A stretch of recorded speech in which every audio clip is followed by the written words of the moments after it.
बिस्मिल्लाहिर्रहमानिर्रहीम, अस्सलाम वालेकुम। आप देख रहे हैं हेड ऑन और मैं हूं मुनीफ फारूक। पाकिस्तान की तारीख के अंदर एक अहम मौका, आज पाकिस्तान के वज़ीर-ए-आज़म ने पार्लियामान के अंदर बजट सेशन के दौरान ये अनाउंस किया कि ईरान और अमेरिका के दरमियान होने वाली ये जो पीस डील है, जिसको पाकिस्तान ने बहैसियत रियासत नेगोशिएट करवाया है, इसकी जो साइनिंग सेरेमनी है इस MOU की, वो जिनेवा में पाकिस्तान होस्ट करेगा। पाकिस्तान तारीखी तौर पर एक बहुत बड़ा संग मील तय कर रहा है। सिफारती सतह पर दुनिया के अंदर पाकिस्तान को रिकग्नाइज किया जा रहा है। पाकिस्तान की कोशिशों, पाकिस्तान की काविशों को, पाकिस्तान के फील्ड मार्शल सैयद आसिम मुनीर को, पाकिस्तान के वज़ीर-ए-आज़म को फेलिसिटेट किया जा रहा है, बहुत तारीफ़ की जा रही है। पाकिस्तान के किरदार की बहैसियत दुनिया की वाहिद इस्लामी न्यूक्लियर रियासत के as a regional power Pakistan को बहुत इज़्ज़त मिल रही है और पाकिस्तान का वक़ार यकीनी तौर पर बहुत बुलंद हुआ है। जहाँ ये कामयाबी पाकिस्तान के हिस्से में आई है, पाकिस्तान के अंदर ये डिबेट पहले से ही चल रही है कि इस सिफारती कामयाबी का डिविडेंड मुआशी तौर पर पाकिस्तान को क्या होगा। ये बजट सेशन चल रहा है, अपोजिशन की तनकीद का सामना है हुकूमत को। बहरहाल बजट मुतवाज़न है, लेकिन चैलेंजेस अभी भी मौजूद हैं।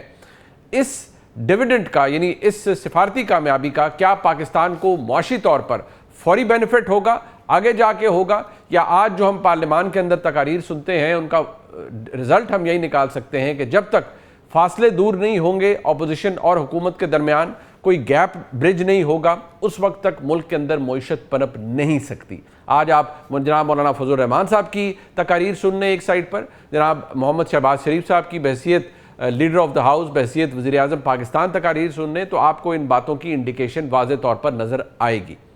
प्रोग्राम के पहले हिस्से में हम इस हवाले से भी बात करेंगे और आगे चलकर जो हिस्टोरिक डील होने जा रही है वो जिनेवा में क्यों, पाकिस्तान का उसे होस्ट करना और इस डील की अहमियत क्या है पाकिस्तान के लिए, इस पर बात करेंगे। लेकिन प्रोग्राम के पहले हिस्से में हमें ज्वाइन कर रहे हैं जनाब मोहम्मद साहब, रहनुमा हैं तहरीक तहफ़्फ़ुज़ आईन पाकिस्तान के, साबिक़ गवर्नर सिंध के, मईशत को बेहतरीन तरीके से समझते हैं। ज़ुबैर साहब, आपका बहुत शुक्रिया। और हमारे साथ मौजूद हैं जनाब हुज़ैफ़ा रहमान साहब, मुआविन ख़ुसूसी हैं वज़ीर-ए-आज़म के, और बहुत शुक्रिया हुज़ैफ़ा साहब आपका। ज़ुबैर साहब, मैं आज आपकी ट्वीट देख रहा था, जहाँ आपने अप्रीशिएट किया, क्योंकि जाहिर बात है एक बहुत बड़ी खबर, पाकिस्तान ने डिप्लोमेटिक सक्सेस बहुत बड़ी मिली है पाकिस्तान को, but obviously link to that आपने पाकिस्तान के अवाम का, पाकिस्तान की इकॉनमी का भी जिक्र किया है। तो अब ये एक सक्सेस, एक बहुत बड़ी कामयाबी पाकिस्तान को मिली है, लेकिन आप क्या एक्सपेक्ट करते हैं इसके नतीजे में पाकिस्तान को? क्या मुआशी तौर पर भी कोई अच्छी खबर मिलनी चाहिए इन ल्यू ऑफ दिस? अगर नहीं मिलती तो फिर किसका फायदा है? सिर्फ टॉप लीडरशिप का फायदा होगा ना। ये देखे ना, अगर वो किसी और की, मैं ट्वीट पढ़ रहा था कि दिस शुड, मैं ये नहीं कहता कि वो यहाँ पैसे फेंकना शुरू कर दें, बट हमारा वीज़ा आवाम के लिए आसान हो जाए मिलना, पाकिस्तानी के लिए दूसरी आसानियाँ पैदा हो जाए, फॉरेन डायरेक्ट इन्वेस्टमेंट के हवाले से कम एक ऐसा नज़र आना शुरू है। बिकॉज ये मैं इसलिए कह रहा हूँ कि मई लास्ट ईयर में जब हमने बहुत ज़बरदस्त फतह हासिल की इंडिया के खिलाफ, तो उस वक्त फर्स्ट टाइम मुलाकात हुई थी फील्ड मार्शल की प्रेसिडेंट ट्रंप से, और आपको पता है उस वक्त प्रेसिडेंट ट्रंप टैरिफ के हवाले से बहुत बातें कर रहे थे मुख्तलिफ मुल्कों को कि जी जो मुल्क सही काम नहीं उनके मुताबिक कर रहे, उनके लिए ज़्यादा टैरिफ था, जो मुल्क अच्छे उनकी नज़र में थे उनके लिए कम था। लेकिन हुआ ये कि पाकिस्तान, इंडिया के मुकाबले में पाकिस्तान को खराब टैरिफ मिला, इंडिया को बेनिफिट दिया गया। फिर इसी तरह से उस बात को गुजरे हुए तकरीबन 13 महीने हो गए, पाकिस्तान की एक्सपोर्ट्स यहाँ से कम हुई हैं और काफ़ी हद तक कम हुई हैं। ये इसी तरह से वहाँ से जो इन्वेस्टमेंट आती थी वो बहुत हद तक कम हुई है। तो व्हाट इज़ द बेनिफिट? हमने पूरा साल सुन लिया तारीफें तारीफें तारीफें, तो व्हाट इज़, और फिर हम तो फिर ओवरऑल सिचुएशन में देखते हैं कि ये तो होना चाहिए ना, महसूस होना चाहिए कि रूलिंग लीड को कि जी ये जो लोगों के लिए प्रॉब्लम्स क्रिएट हो रहे हैं छोटी छोटी चीज़ों से, वीज़ा हासिल करने से, दुबई का हो या यूके का हो या शेंजन वीज़ा हो या US वीज़ा हो, आज इतना मुश्किल है, कभी भी नहीं था। तो इट हैज़ टू ट्रांसलेट ना, it has to translate into economic benefit for the people. अच्छा, ये हुज़ैफ़ा साहब, बात ये है कि आप बहुत सक्सेस हो गई, पाकिस्तान को मिला, और यकीनी तौर पर हम सब के लिए बड़ी काबिल फ़ख्र बात है, बट वो ज़ुबैर साहब की बात ठीक है, कोई मुआशी तौर पर भी कोई इसकी बेहतरी होनी चाहिए ना। मैं अब देखिए, ये वो बात है जो मैं आपके सामने इसलिए रख रहा हूँ कि ये तारीखी, जनाब मोहम्मद शहबाज शरीफ साहब जब लीडर ऑफ द अपोजिशन थे, मुझे अभी भी याद पड़ता है 2019 की बात है, और शायद मौलाना साहब का ये आज़ादी मार्च था, वो कंटेनर था, उसके ऊपर जनाब शहबाज शरीफ साहब तशरीफ़ ले गए, वहाँ जो खिताब उन्होंने किया, और वो उसी ताउन की बात करते थे कि नहीं इमरान नियाज़ी साहब को ये ताउन मिल रहा है, हमें नहीं मिला। उस वक्त जनाब शहबाज शरीफ साहब ने क्या फरमाया था, ज़रा सुन लीजिए। ये आज ठाटे मारता हुआ समंदर आपको गवाह बनाकर कहता हूँ कि अगर अल्लाह ताला हमें मौका दे तो ये मुसद्दा अपोजिशन के साथ मिलकर हम 6 महीने में पाकिस्तान की मईशत को ठीक करेंगे, वगरना मेरा नाम इमरान नियाज़ी रख देना। जो शख्स जिसका ना भेजा हो ना दिमाग हो, उसके बावजूद भी अगर मुक़्तदर इदारे पाकिस्तान की बेहतरी के लिए उन्होंने इसका भरपूर साथ दिया, मुझे इसके ऊपर रश्क आता है कि काश जितनी सपोर्ट, जितनी मदद, जितनी गाइडेंस इस खाली चेंबर वाले इमरान नियाज़ी को इदारों ने दी, अगर हमें 10% मिली होती तो मौलाना के साथ मिलकर, अपोजिशन के साथ मिलकर हम पाकिस्तान को स्पुतनिक की तरह लेकर आसमान की तरफ जाते और पाकिस्तान को अजीम बनाते। कई हुई बातें हमेशा होती हैं, लेकिन हुज़ैफा साहब आपने ये बात सुनी और ज़ुबैर साहब ज़ेरे लब मुस्कुरा भी रहे हैं। ज़ाहिर बात है, वो आज उन्होंने सुबह भी ट्वीट की, ज़ुबैर साहब ऐसी बातों को बड़ा एंजॉय भी करते हैं, ज़ाहिर बात है वो अपोजिशन में है। लेकिन हुज़ैफा साहब, मैंने आपको इसमें ना बहुत कुछ बदल गया है। आप हुकूमत में हैं, जनाब शहबाज शरीफ साहब की काबीना के बड़े अहम रुकन हैं। एक जो शख्सियत आज आपके साथ नहीं है वो है मौलाना फजल रहमान साहब। अब आज उन्होंने जो तकरीर फरमाई है, मैं वो भी आपकी नज़र करना चाहूँगा, इसी मामले को, इसी हवाले से जो उन्होंने फरमाया, ज़रा सुन लीजिए। शहबाज शरीफ साहब किसी ज़माने में हमारे साथ कंटेनर पे होते थे, तो उस वक्त बड़े जोश जज्बे साथ वो फरमाया करते थे कि मुल्क की मईशत को अगर मैं 6 महीने के अंदर ठीक न कर दूं तो फिर मेरा नाम शहबाज शरीफ ना, इस तरह होता था। अब वो देखिए, आपको हर कोई हुज़ैफा साहब ताने दे रहा है, तो अब बड़ा सुनहरी मौका है, आप ज़ुबैर साहब और उन जैसे बहुत से नाकदीन को जवाब दीजिए। और एक तो पेट्रोल सस्ता करवाइए ठीक ठाक किस्म का, दूसरा पाकिस्तान के अवाम को कोई रिलीफ दीजिए। बहुत शुक्रिया मुनीफ फारूक साहब, आपने हुकूमत का मौक़िफ़ जानने के लिए मुझे मदऊ किया और मौका दे रहे हैं।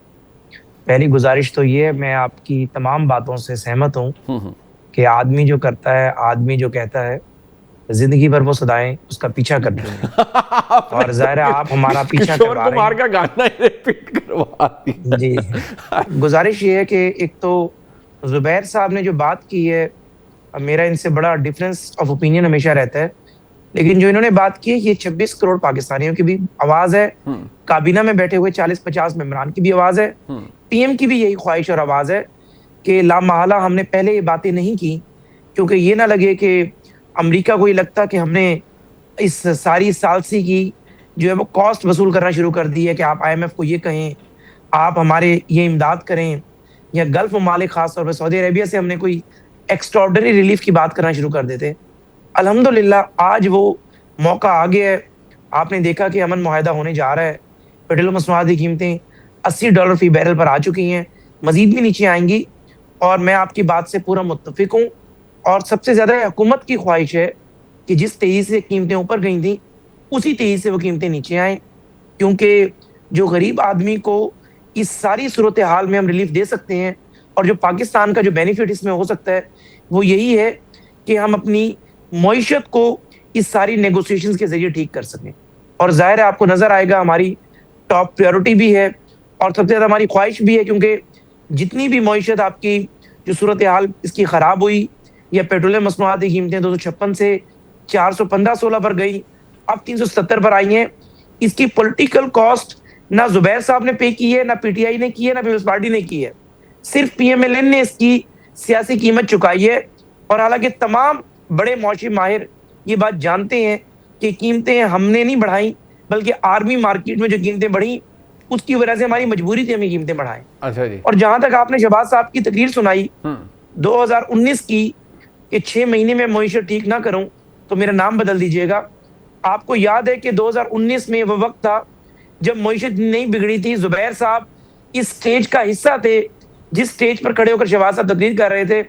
फिर 20 में इमरान नियाज़ी ने जो कुछ किया, 21 में किया, और 22 में तो जो कारी ज़र्ब लगाई, आखिरी डेज में IMF को नाराज कर दिया और आप पर सैंक्शंस लगने जा रही थी, बिरादर ममालिक आपसे नाराज हो गए थे, चाइना जैसे दोस्त ममालिक आप पर सिर्फ इसलिए भरोसा नहीं कर रहे थे कि अगर आप आईएमएफ को डॉज कर सकते हैं बट बात तो ये फिर है, आप कुछ भी कर सकते हैं। मैंने बात उस ज़ैफर साहब बात सूरत-ए-हाल ये से बुनियादी निकालते बुनियादी बात ज़ैफर साहब आप देखिए, मसला ये है, शहबाज शरीफ साहब को रश्क आता था कि जितनी मोहब्बत इमरान खान नियाज़ी साहब के साथ पाकिस्तान की इस्टेब्लिशमेंट किया है उनके साथ भी हो, तो अब तो पीटीआई पूरा रश कर रही है कि इतनी सपोर्ट इस हुकूमत को मिली हुई है कि वो तो बस उन ज़ेरे लब कोई मुस्कुराता नहीं है, वो ज़ेरे लब रोते रहते हैं कि भाई इतनी सपोर्ट मिल गई है। तो अब वो तंज कर रहे हैं ना कि इतनी सपोर्ट के बावजूद आप मईशत नहीं ठीक कर पाए। असल मुद्दा ये है, जो मदद है उसकी बात है। गुजारिश ये जी जी जी मुनीब साहब, गुजारिश ये है कि मैं ये नहीं कहता कि मईशत बहुत बेहतर हो गई है, लेकिन जिन हालात में इमरान नियाजी छोड़कर गए थे उससे कम से कम मईशत के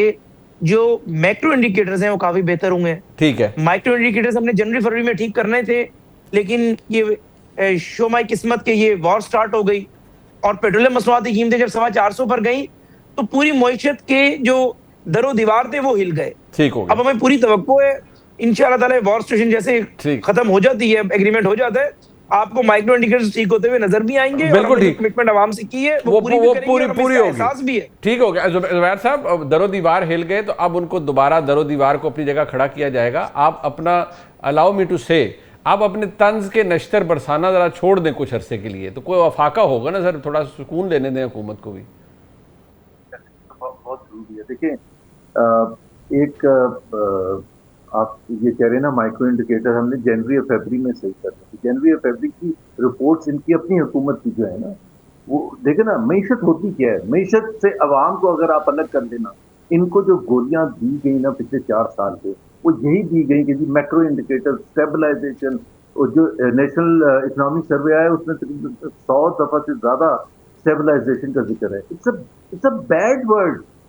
अगर आप वो एक वक्त के लिए जरूरत के तहत एक सही होता है कुछ अरसे के लिए, 6 महीने 1 साल, बट अगर आप उसको 4 साल तक स्ट्रेच करेंगे ना स्टेबलाइजेशन का, अगर आप इकोनॉमिक मतलब देखें तो उसकी एक बहुत बड़ी प्राइस अवाम पे करते हैं, और पाकिस्तान के अवाम ने पे की है। वो कैसे पे किया? उन्होंने जाहिर महंगाई तकरीबन 80% महंगाई बढ़ी है पिछले 4 साल में, which on average is 20% per annum. ये रिकॉर्ड है, मतलब मैं कोई अपनी तरफ नहीं कह रहा। दूसरे बेरोजगारी खुद हुकूमत की रिपोर्ट के हिसाब से 21 साल की बुलंदतरीन तरह पर। फिर गुर्बत। अब मुनीब आप ये बताएं कि बावजूद इसके कि वो हिस्टोरिक हाई पर है, आप मुझे बताएं कि ये इस हुकूमत ने क्लासिफाई किया कि 8,400 से ऊपर जो भी कमा रहे हैं वो लोअर मिडिल क्लास।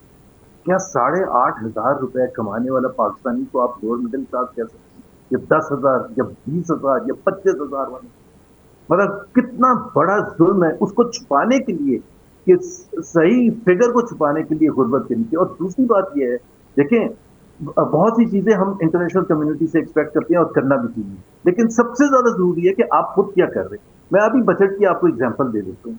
अब आप ये देखें कि जो 2 शोबे जिसका दुनिया में मुझे एक इकोनॉमिस्ट ला के बता दे, और जिन मुल्कों ने तरक्की की है उनसे अगर आप पूछ लें, जिसमें ताइवान भी शामिल है, मलेशिया भी शामिल है, और सारे मुल्क शामिल हैं, कि आपकी वजह क्या थी ग्रोथ की इतनी ज्यादा। उन्होंने कहा 2 शोबे, हेल्थ और एजुकेशन। ये वो मुल्क है जिसके आशारिया अगर आप हेल्थ के देख लें तो हमें शर्म आएगी।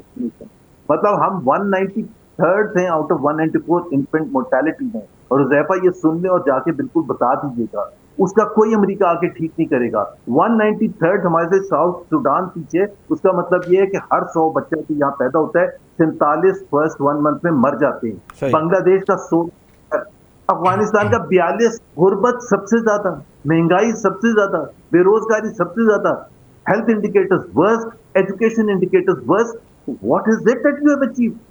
और ये बिल्कुल वो जो आप कह रहे हैं ना 2022 में 2019 में कहा था, 2022 में दोबारा कहा था शहबाज शरीफ साहब ने फ्लोर ऑफ दी हाउस में खड़े होकर कहा था कि 6 महीने पे पेशावर में तकलीफ करते हुए कहा कि मैं अपने कपड़े बेच दूंगा अगर मैंने 6 महीने में मईशत को ठीक ना किया। 4 साल के बाद, 4.25 साल के बाद, look where we are standing.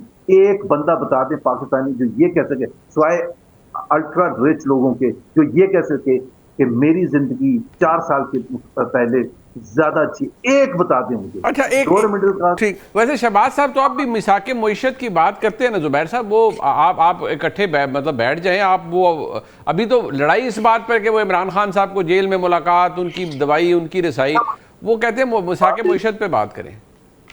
अरे मैं टाइम ले रहा हूँ आपका। मिसाके मईशत जब उन्होंने कहा था, शहबाज शरीफ साहब ने 2019 या 2020 में कहा था, तो उसके within 1 week Maryam Nawaz ने रबिश कर दिया था उस चीज को। मरियम नवाज के साथ में होता था, आपको पता है। जी, मरियम नवाज को मैंने कहा था कि आप पब्लिकली करें, लेकिन उन्होंने पब्लिकली कर दिया था। There is no such thing as, उन्होंने शायद गालिबन उसे मजाके मईशत कह दिया था गालिबन। उसका रीजन ये था कि भाई मईशत का हर पॉलिटिकल पार्टी होती ही डिफरेंट क्यों है। उसकी फॉरेन पॉलिसी डिफरेंट, उसकी इकोनॉमिक पॉलिसी डिफरेंट होती है। कोई स्टेबलाइजेशन की तरफ जाना चाहता है, कोई ग्रोथ की तरफ जाना चाहता है, कोई फिस्कल टाइटनिंग की तरफ जाना चाहता है। This is the choice that different political, what exactly does it mean. मैंने शहबाज साहब को भी ये कहा था, आप किन पॉइंट्स पर कह रहे हैं कि हम एजेंडा एक तय कर लें कि अगले 15 साल कैसे। एक पॉलिटिकल पार्टी थी, और उस वक्त मैंने कहा था कि मिफ्ता इस्माइल और इसहाक डार नहीं एग्री करते विद इन पीएमएलएन। तो आप ये कह रहे हैं सारी पॉलिटिकल पार्टीज बैठ के एक चार्टर पर कर सकते हैं। बेवकूफी की बात है। दुनिया में एक एग्जांपल देते हैं जहां चार्टर ऑफ इकोनॉमी हुआ, एक एग्जांपल। ठीक। तो ज़ैफर साहब, ज़रा ये तो खैर मईशत के हवाले से बात होगी, और मौलाना साहब ने दोबारा एक बात कही है पार्लियामान के अंदर, वो भी मैं आपके गोशगुजार करना चाहूँगा, और उसका ताल्लुक ज़ाहिर बात है वो भी अपोजिशन की लीडरशिप से है। तो क्या फरमा रहे हैं, ज़रा सुनिए। मैं तो आज भी कहता हूं कि इमरान खान को बाहर आने दें। सियासत में अगर उनकी गिरफ्तारी की वजह से तलखी है, हमें मुल्क की बेहतरी के लिए और मुल्क के अंदर मजमूई तौर पर एक बिरादराना और हम आहंगी की फजा पैदा करने के लिए एक शख्स की कुर्बानी कोई मसला नहीं है। आ जाए बाहर मैदान में सियासत। अच्छा ज़ैफर साहब, मिसाके मईशत कैसे होगा? मौलाना साहब कहते हैं आप खान साहब को बाहर आने दें, वो वहाँ आप कोई लचक नहीं दिखाते, तो क्या मिसाके मईशत किसी ने करना है? वो बल्कि मजाक ही बन जाएगा फिर मिसाके मईशत का। बहुत शुक्रिया मुनीब साहब। पहली बात तो ये कि जुबैर साहब ने जो है चीज़ें फरमाई, मैं कुछ गुजारिशात कर देता हूँ। पहली बात तो ये है कि मैक्रो इंडिकेटर्स के हवाले से मैंने कभी नहीं कहा कि जनवरी फरवरी में चीज़ें ठीक हो गई थी। ये दुनिया के तमाम बड़े जरीदे, इकोनॉमिस्ट ने इस पर लिखा, ब्लूमबर्ग ने लिखा, इवन के IMF ने अपनी एनुअल रिपोर्ट में लिखा, वर्ल्ड बैंक ने लिखा कि पाकिस्तान के जो मैक्रो इंडिकेटर्स के इशारे हैं वो बेहतर हुए। और उसके लिए आप देख लें कि जब जून 2022 में जुबैर साहब और हम एक थे, तब बानी तहरीक इंसाफ ज़मान पार्क में बैठ के कहते थे कि पाकिस्तान दिवालिया हो जाएगा और श्रीलंका बनने जा रहा है। और उनकी बात ठीक थी, क्योंकि वो जो माइंस बिछा कर गए थे, हमारे रिजर्व्स $4 बिलियन पर आ गए थे। आज आपके रिजर्व्स कभी 18, कभी 20 के इसके इर्द गिर्द जो है वो घूमते रहते हैं। और उसकी अगर कोई बंदा दलील ये दे कि जी वो आपने एक्स्ट्रा कोई लोन लिए हुए हैं, भाई तब भी हमने लोन, कुछ पार्किंग करवाई हुई थी, कुछ डायरेक्ट लोनिंग की हुई थी, लेकिन आपके पास $4 अरब रह गए थे, क्योंकि आपने सारा कुछ जो कर्जे रोके हुए थे, जो उतारने थे, वो सारी चीजें मिला जुला कर डॉलर आपका अदम एतमाद के दौरान 175 से उड़ान भरना शुरू हुआ, और जून 2022 में 325 को टच किया था उसने। वो डॉलर 278 280 पे पिछले 4 साल से रुका हुआ है। मार्कअप आपका 24.5% पर गया था, हम उसे 10.5% पर लेकर आए, फिर बैंकों और तमाम कारोबारी तबके की मुशावरत के बाद अब आधा % उसको ऊपर किया है। तो और मैक्रो इंडिकेटर्स के अंदर क्या होता है कि आपने बर वक्त तमाम लोन वापस किए। हाँ, माइक्रो इंडिकेटर्स के अंदर हमें एहसास है, बिल्कुल मईशत अवाम के बगैर नहीं चलती, मईशत रियासत के बगैर भी नहीं चलती। 26 करोड़ अवाम तो कम से कम मुश्किल फैसलों का बोझ उठा सकती है, लेकिन एक रियासत ब्लंडर्स और डॉजिंग के बोझ को नहीं उठा सकती। आपने एक डॉज किया था रियासत के साथ, और IMF नाराज हो गया था, आपका मुल्क दिवालिया होने जा रहा था। आज तो सिर्फ यही हुआ है जिसका हमें एहसास है कि हमने सियासी कीमत चुकाई है। पंजाब की सबसे बड़ी जमात, सबसे पॉपुलर जमात, मुल्क की बड़ी जमातों में शुमार होते हैं, उसके बावजूद हमारा वोट बैंक कम हुआ, क्योंकि हमने अवाम पर महंगाई का बोझ डाला उस IMF को मनाने के लिए, जिस IMF को साहब ने नाराज किया और मईशत की आपकी जो है जड़ें जो है वो हिलाकर रख दी। अच्छा, वो बात ठीक है, जी जी, मैं आ रहा हूँ आपके सवाल पे आ रहा हूँ। मैं कोई सवाल खाऊंगा नहीं, मैं पूरी प्रोफेशनल ऑनेस्टी का मुजाहरा करूंगा। दूसरी बात आपने फजलुर रहमान साहब की। फजलुर रहमान साहब हमारे बुजुर्ग हैं, उनकी ज़रा आज वो मेज की दूसरी साइड पर बैठे हुए हैं, वो ज़हर वही बात कर रहे हैं जो बात हुकूमत के लिए और कुछ क्वार्टर्स के लिए नाकाबिले कबूल है, क्योंकि वो एक गैर आईनी बात कर रहे हैं। एक शख्स जिसे अदालतों ने सजा दी है, तो क्या मुफ्ती महमूद साहब रहमतुल्लाह अलैह मरहूम कभी उन्होंने ये बात की थी कि जुल्फ़िकार अली भुट्टो को फांसी ना दी जाए 109 में, उनको मुल्क बचाने की खातिर रिहा कर दिया जाए? तो इसी तरीके से बानी तहरीक इंसाफ को अदालतों ने सजा दी है। अगर 16 एमपीओ में दफा 144 में अंदर है, तो उन्हें मैं समझता हूं कि मगरिब की अजान से पहले छोड़ देना चाहिए।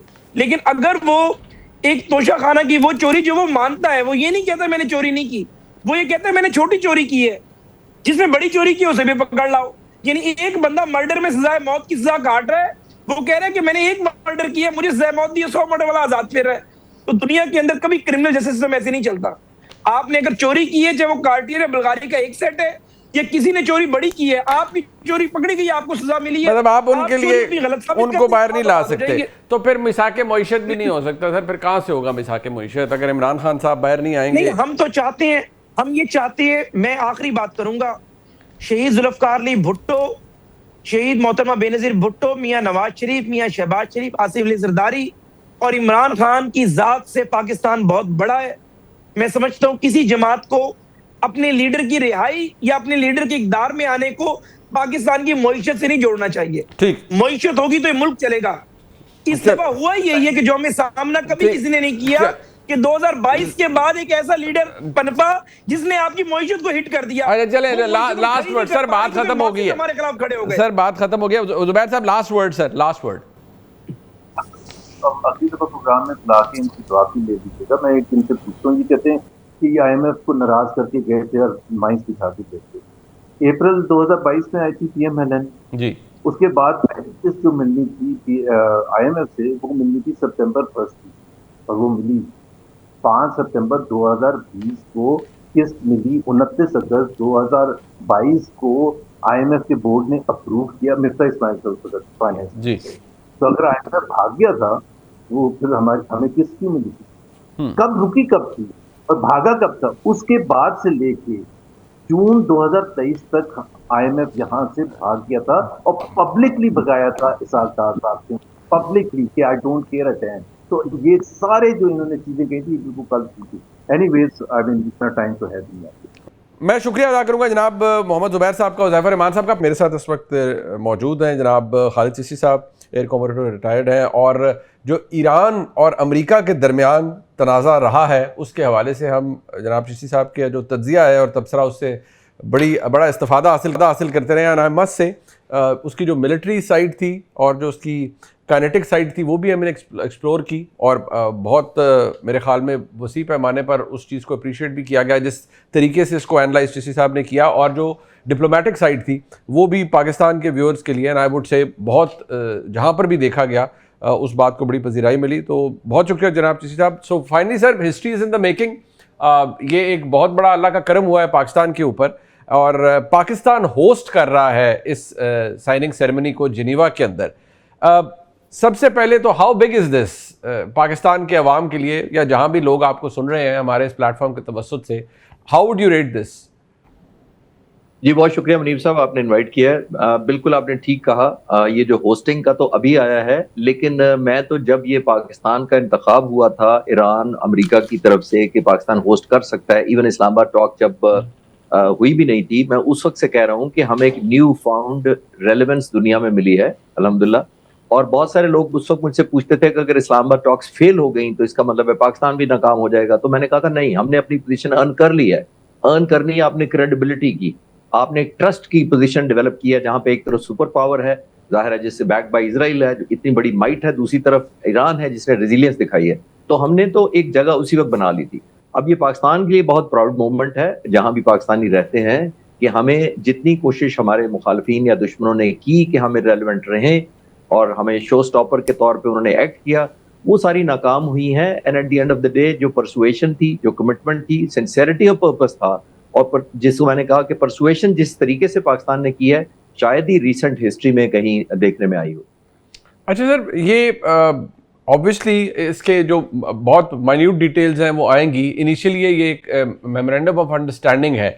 आपको लगता है कि इसकी जो ऑब्वियसली एग्जिस्टेंस होगी ये भी उतना ही फ्रेजाइल होगा MOU अगेंस्ट और या वल्नरेबल होगा against any violation, major violation या इश्यूज, या आपको लगता है कि वंस ये साइनिंग हो जाती है तो इसके बाद एक फॉर्मल क्योंकि जो रिपोर्टिंग हुई है इवन अमेरिकन मीडिया के अंदर वो ये कि प्रॉबेबली इसको वेट करवाया जाएगा या एंडोर्समेंट इसकी होगी यूनाइटेड नेशन सिक्योरिटी काउंसिल से। सो इफ इट हैपन्स, आपको लगता है कि इसकी सैंक्टिटी, इसकी सेक्रोसेंस बरकरार रहेगी एंड समहाउ जो कंटेस्टिंग पार्टीज हैं उसको ये बाउंड करेगा कि कोई वायलेशन ना हो? देखिए मुनीब साहब, ये कागज के टुकड़े ही होते हैं। बाइंडिंग तो इंसानों ने या उन लीडर्स ने करनी होती है जिन्होंने वो दस्तखत किए होते हैं, चाहे इलेक्ट्रॉनिकली करें चाहे फिजिकली करें। ऑनर करना होता है। और मेरे लिए थोड़ा कंसर्न था कि आपको याद होगा कि जब इस्लामाबाद में ये सारे मुज़ाकरात हो रहे थे तो अकॉर्ड की बात हो रही थी, इस्लामाबाद अकॉर्ड, या अकॉर्ड और एग्रीमेंट में थोड़ा फर्क होता है as compared to memorandum of understanding. MOU ये होता है, इसका मतलब है मुझे सिर्फ खतरा यही है कि मैनिफेस्टेशन करने वाले सिर्फ अमेरिकी सदर नहीं है, पीछे इजराइल भी है, वो शो स्पॉइलर रहे हैं। तो मेमोरेंडम ऑफ अंडरस्टैंडिंग का मतलब खुदा ना खास्ता किसी वक्त भी मेमोरेंडम ऑफ मिसअंडरस्टैंडिंग में अगर इजराइल जैसा मुल्क चाहे तो वो कन्वर्ट कर दे और वो पोल्यूट कर दे सारे माहौल को। लेकिन मैनिफेस्टेशन बड़ा इंपॉर्टेंट होगी और वो जाहिर है हमने तो इंश्योर नहीं करनी, वो प्रेसिडेंट ट्रंप ने और ईरान ने इंश्योर करनी है। स्पेशली अमेरिका के प्रेसिडेंट की रिट अब पता लगेगी कि नेतन्याहू को वो कितना इफेक्टिवली मैनेज कर पाते हैं।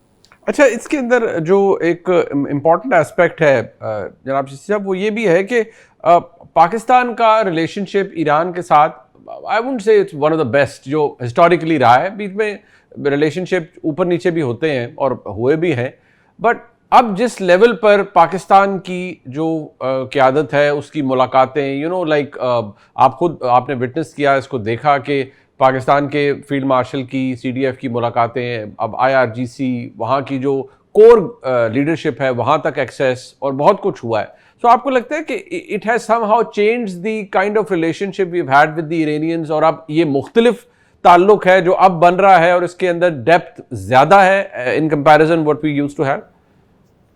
Fully agree with you Muneeb sahab. उसकी वजह ये देखिए कि हम ऐसा महसूस होता था, हमने तो कभी ईरान को ऐसा प्रेशर नहीं डाला कि इंडिया के साथ दोस्ती का मतलब है हमारे से दुश्मनी।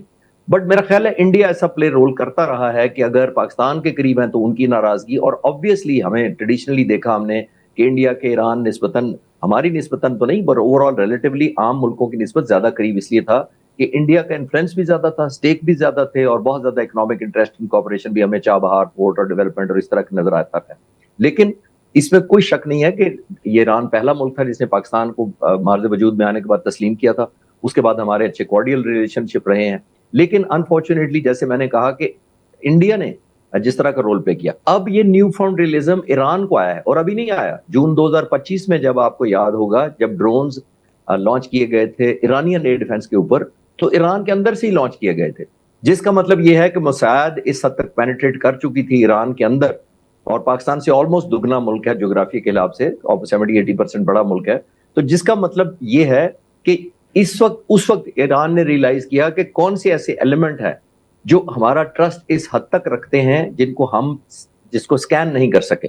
और मैं आपको ये कंफर्म कर सकता हूं थ्रू माय सोर्सेज कि ये उस वक्त इंडिया को उन्होंने आइसोलेट कर लिया था, कि ये इंडियन फैक्टर था जिसने sponsored and backed by Israel ये सारी हरकतें की थी। तो ईरान को I am sure new found एक रियलिज्म जरूर आया होगा कि कौन आपका ट्रस्टेड फ्रेंड है। In spite of being super power one side, Pakistan ने परसुएड किया और किसी स्टेज पे पिछले 3-4 महीनों में आपने देखा, हमने फील नहीं होने दिया कि ईरान को ये ग्रीवेंसेस हों कि शायद अमेरिका के बड़े होने की वजह से या पर्सनल ताल्लुकात के हमारी लीडरशिप से प्रेसिडेंट ट्रंप के होने की वजह से हम ईरान को ज्यादा कॉम्प्रोमाइज करने को कह रहे हैं। ऐसा नहीं हुआ, ये बहुत खुशाइंद बात। अच्छा, इसको ऑब्वियसली इसको क्रिटिकली भी एनालाइज किया जा रहा है अक्रॉस द वर्ल्ड इन बहुत सारी डिटेल्स को, जहां पाकिस्तान को बहुत ज़्यादा इनकरेज किया जा रहा है, फेलिसिटेट किया जा रहा है और तारीफ़ की जा रही है पाकिस्तान के किरदार की। ये बात भी आ रही है कि ये एक टेम्पररी सोल्यूशन है, it may not be permanent, but जैसे आपने खुद भी कहा कि ये लोगों से होता है, बाकी तो कागज़ के टुकड़े ही होते हैं। बट कंसिडरिंग कि जितना ग्राउंड कवर कर चुकी हैं दोनों sides and both of them wanted a way out, so आपको लगता है कि आगे जो टेक्निकल नौइयत के एग्रीमेंट्स हैं या जो असल एग्रीमेंट है, पीस एग्रीमेंट, वो मुश्किल है उस तक पहुंचना, या आपको लगता है कि नहीं इसके बाद चीजें आसान हो सकती हैं? विल डिपेंड कि प्रेसिडेंट ट्रंप अपने मीडिया एंगेजमेंट को for creating this hype, uneasiness, या सस्पेंस या पीस, उसको कितना कर पाते हैं मैनेज। अगर वो जारी रहा, सस्पिशन जारी रही, तो मैंने पहले अर्ज किया कि शो स्पॉइलर बहुत है। तो आई थिंक उनको मीडिया के थ्रू मैनेज करने की बजाय रियल लाइफ में on the table and on diplomatic front इसको मैनेज करना ज्यादा बेहतर होगा, ताकि लॉन्ग लास्टिंग हो और ब्रीच ऑफ ट्रस्ट ना महसूस हो। अरे सर, ये एक इसके अंदर एक ये एस्पेक्ट भी आता है कि क्या जब भी ये कहा गया, इवन अमेरिका के अंदर आपको पता है ये बड़ी अनपॉपुलर वॉर थी, लाखों लोगों ने इसके खिलाफ प्रोटेस्ट किया and the American people were not in favour of this war at all, considering के obviously someone who knows military strategy, Iran after all this, हम बात करें against Israel, do you see them और you grade them as winners at the end of the day, कि जिस तरह जितने वो रेजिलियंस उन्होंने रेजिलियंस शो की, या आपको लगता है कि नहीं उनको ज्यादा हिट मिली है? देखिए मुनीब साहब, जो क्लियर कट विक्ट्री ऐसी सिचुएशन में ब्लैक एंड व्हाइट की तरह नहीं होती। मेरे जैसे जो एनालिस्ट होते हैं या स्टूडेंट्स होते हैं मिलिट्री स्ट्रैटेजी के, वो ये देखते हैं कि किसके क्या मिलिट्री ऑब्जेक्टिव थे और एंड ऑफ द वॉर किसने ज्यादा गेन किए, कॉस्ट वर्सेस बेनिफिट। देखिए आप पीछे चले जाएं, पीस बोर्ड के टाइम पे प्रेसिडेंट ट्रम्प की पर्सनल लीवरेज देख लें ग्लोबली क्या थी, और आज देख लें। इसी दौरान सिर्फ दुनिया ने कहां से वो कंफर्ट लेवल वो नहीं रहा उनका, कनाडा के साथ कंफर्टेबल नहीं रहा, नेटो के साथ, यूरोपियन यूनियन के साथ, इंडिया के साथ, चाइना रशिया तो चले हम थोड़ी देर के लिए डिस्कशन में। तो अब आप ये नौबत आ गई है कि इन्फ्लुएंस मैटर करता है जंग के बाद, या आपका इन्फ्लुएंस बढ़ता है या कम होता है। यहाँ पे ये नौबत आ गई है कि कोरिया, जापान, इंडिया ईरान से डायरेक्ट मुज़ाकरात करना चाहते हैं कि वो रिलैक्सेशन प्रेसिडेंट ट्रम्प के थ्रू नहीं लेते कि हम एलाइज हैं सुपर पावर के तो हमें रिलैक्स करो, वो कहते हैं हम उनसे अलहदा आपसे बात करना चाहते हैं। तो आई थिंक इन्फ्लुएंशियल जो है वो ईरान ने अपना बढ़ाया है। प्रेसिडेंट ट्रम्प ने एक नया हथियार या नया लीवरेज दे दिया है ईरान को, वो है स्टेट ऑफ हॉर्मुज़। तो आई थिंक ये रियलाइज करना पड़ेगा अमेरिका को भी, खासतौर पर प्रेसिडेंट ट्रम्प का भी टेन्योर रहता है, तो उनको रियलाइज करना पड़ेगा कि ईरान को इंगेज किए बगैर आप शायद इस तरह नहीं रिजल्ट हासिल कर सके। अच्छा, टुवर्ड्स द एंड सर, आखिरी सवाल, एक चीज़ जो बतौर पाकिस्तानी जाहिर बात है हम बहुत फ़ख्र भी महसूस करें सब कुछ, बट यहाँ लोग सवाल करते हैं, I wouldn't expect you to obviously analyse the economic side of all this, लेकिन ये भी कि इसके बाद व्हाट नेक्स्ट फॉर अस, मतलब पाकिस्तान के लिए क्या है? अभी मिडल ईस्टर्न कंट्रीज़ हमारा उनसे बरादराना ताल्लुक़ है, बट अलाउ मी टू से हम उनसे हैंड आउट्स लेते रहे हैं, डिपॉजिट्स लेते रहे हैं, ये चीज़ें फैसिलिटीज़ लेते रहे हैं, बट हमने देखा in the middle of all this Pakistan का एक बेहतरीन डिफेंस पैक्ट हुआ विद सऊदी अरेबिया। हमने बातें सुनी कि कतर के भी ऑल्सो वो भी इंटरेस्ट शो कर रहे हैं। तो क्या पाकिस्तान का स्टेचर या डिविडेंड, स्टेचर में तो यकीनी तौर पर इजाफा हुआ, बट डिविडेंड क्या है for the common people of Pakistan of all this success? देखिए सबसे ज्यादा तो मेरा मानना यह है कि as the neighbour of Iran हम उसका वो बेनिफिट आज तक नहीं ले सके कि हमारे नेबरहुड में दुनिया का 3rd ऑयल रिजर्व है, हमें कोई बेनिफिट मिला उसका, क्योंकि सैंक्शंस इतनी ज्यादा थी अमेरिका की और वेस्ट की तरफ से ईरान को मतलब। तो आई थिंक प्रेसिडेंट ट्रम्प को अब चाहिए कि हमें भी एक लेट बेनिफिट पास ऑन करने दे, एक डिविडेंड, ये सबसे बड़ा हो सकता है। आप जरा विजुलाइज करें कि ईरान से अगर हम किसी तरह तेल उस रेट पे लेने में कामयाब हो जाते हैं जो चीन ले रहा है, 1.38 बिलियन बैरल रोजाना ले रहा है, तकरीबन चीन की 13% रिक्वायरमेंट ईरान पूरी कर रहा है, हम तो उससे भी करीब हैं, ईरान, चाइना के भी करीब, चाइना से भी ज्यादा हम करीब हैं। तो अगर हम वो बेनिफिट ले सकें तो हमारी इकोनॉमी, हमारी बिजली, हमारी प्रोडक्शन, हमारा कंपटीशन खासतौर पर वेस्ट में प्रोडक्ट्स और गारमेंट्स और दूसरी सेल करने का, हम बहुत कॉम्पिटिटिव हो जाएंगे। और हमारे कॉम्पिटिटिव ना होने की वजह बिजली महंगी होना है, और बिजली महंगा इसलिए कि ऑयल हम महंगा खरीदते हैं। तो आई थिंक एक डिविडेंड भी, अगर मैं मुख्तसर, क्योंकि आपने आखिर में सवाल किया, तो आई थिंक ये बहुत बड़ा एडवांटेज हो सकता है। हम किसी तरह से प्रेसिडेंट ट्रम्प या वेस्ट की ये मंजूरी ले दें कि हमें ये रिलैक्सेशन अब मिलनी चाहिए। बहुत शुक्रिया जनाब एयर कमांडर रिटायर जनाब खालिद चिश्ती साहब हमारे साथ मौजूद थे। प्रोग्राम आपने देखा जी, इसका फीडबैक जरूर दीजिएगा देखने का। बहुत शुक्रिया, खुदा हाफिज़।